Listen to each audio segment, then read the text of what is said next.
بسم اللہ الرحمن الرحیم۔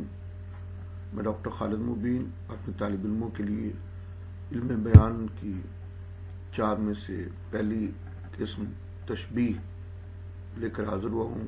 اس کی تعریف، ارکان اور مثالیں دیکھیں گے۔ علم بیان کو سمجھ لیجئے۔ علم بیان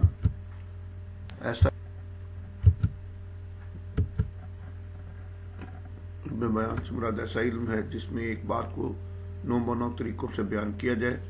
ان میں ہر اگلا طریقہ پہلے سے خوبصورت زوردار ہو۔ مثلا میرا بھائی بہادر ہے، میرا بھائی شیر کی طرح ہے، میرا بھائی شیر ہے۔ یہاں جو بات ہے 9 طریقوں سے 3 طریقوں سے کہی گئی ہے۔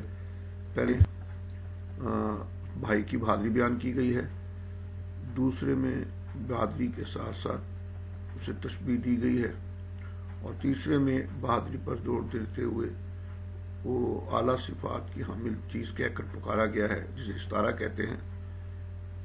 علم بیان کی صرف 2 چیزیں تشبیہ اور استعارہ سال اول کے سلیبس میں شامل ہے۔ ویسے شعری اصطلاح میں بھی ان کو شامل کیا جاتا ہے، اور تشبیہ اور استعارے کے ذریعے اشعار کی تشریح سمجھنے میں بھی آسانی ہوتی ہے۔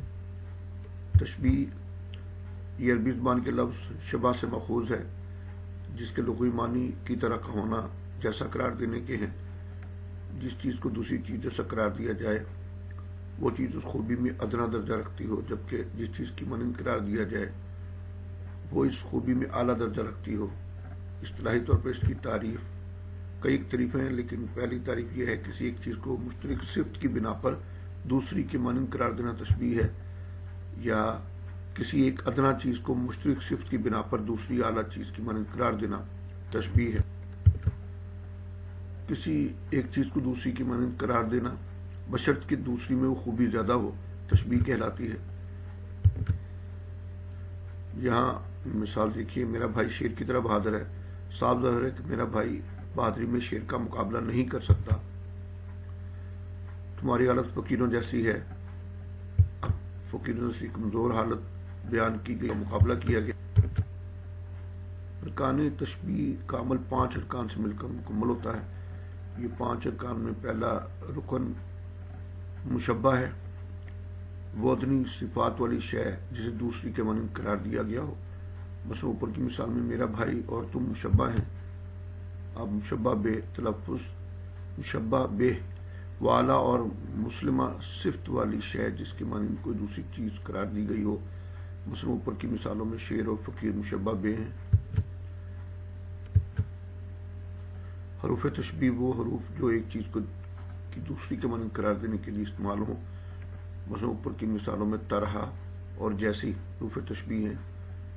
ان کے علاوہ مانند، گویا، جوں، جیسا، یا صورت، آسا، مثال سی، ہستی اپنی حباب کی سی ہے، یہ نمائش سراب کی سی ہے۔ یہاں کی سی حرف تشبیہ ہے۔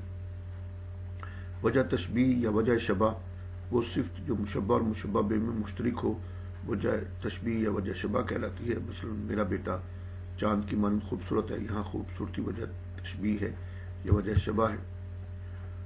غرض تشبیہ 5واں رکن ہے، وہ مقصد جس کے لیے تشبیہ دی گئی ہو۔ یہ رکن تشبیہ کے جملے میں شامل نہیں ہوتا، بلکہ خود اخذ کرنا پڑتا ہے، اس لیے بعض لوگ اس کو رکن تسلیم ہی نہیں کرتے۔ اوپر کی مثال میں حسن کا بیان غرض تشبیہ ہے۔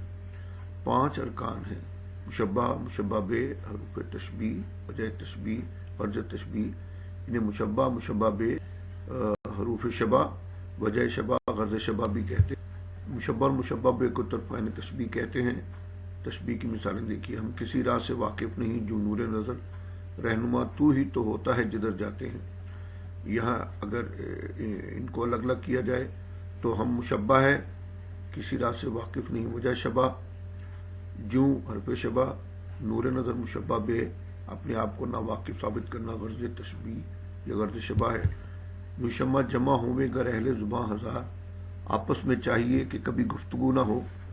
مشبہ اہل زبان ہے، مشبہ بے شمع، حرف شبہ جوں، وجہ شبہ گفتگو نہ کرنا، غرض تشبیہ یا شبہ اہل زبان کی خاموشی ہے۔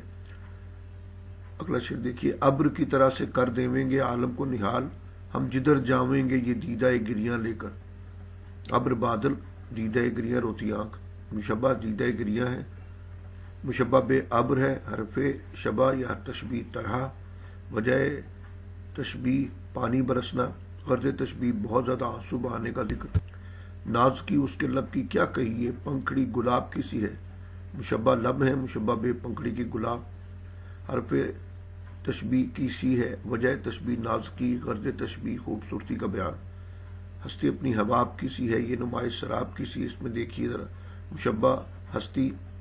مشبہ بے حباب یا سراب نمائش دوسرے مصرے میں. حرف تشبیہ کی سی دونوں مصروں میں ہے. وجہ تشبیہ بے اعتباری پہلے مصرے میں، دوسرے میں دھوکہ. غرض تشبیہ کمزوری کا بیان اور فریب کا بیان دوسرے مصرے میں ہے. امید ہے یہ مختصر سی ویڈیو آپ کو پسند آئی ہوگی. اسے بار بار دیکھیے تاکہ تشبیہ کا موضوع سمجھ آئے، اور اس کو دوستوں میں شیئر کیجیے. میرے چینل کو ضرور سبسکرائب کیجیے تاکہ اگلی ویڈیو میں آپ سے ملاقات ہو سکے. اللہ آپ کا حامی و ناصر ہو.